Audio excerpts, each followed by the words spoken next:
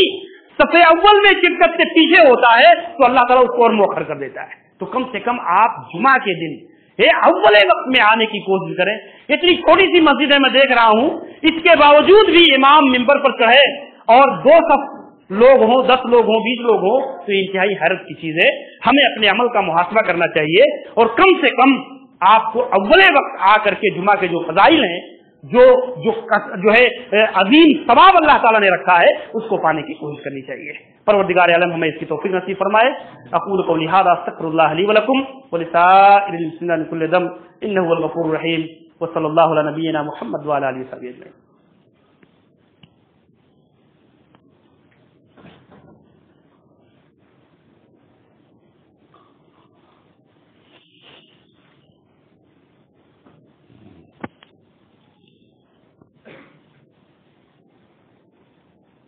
ان الحمد للہ نحمده ونستعینه ونستغفره ونعوذ باللہ من شرور انفسنا ومن سیئات اعمالنا من يهده الله فلا مضل له ومن يضلل فلا هادي له واشهد ان لا اله الا الله وحده لا شريك له واشهد ان محمدا عبده ورسوله. اما بعد فان خير الحديث كتاب الله وخير الهدي هدي محمد صلى الله عليه وسلم وشر الأمور محدثاتها وكل محدثة بدعة وكل بدعة ضلالة وكل ضلالة في النار. فأعوذ بالله من الشيطان الرجيم. بسم الله الرحمن الرحيم. إن الله وملائكته يصلون على النبي يا أيها الذين آمنوا صلوا عليه وسلموا تسليما. اللهم صل على محمد وعلى آل محمد كما صليت على إبراهيم وعلى آل إبراهيم إنك حميد مجيد. اللهم بارك على محمد وعلى آل محمد كما باركت على إبراهيم وعلى آل إبراهيم إنك حميد مجيد. عباد الله وقوموا للصلاة.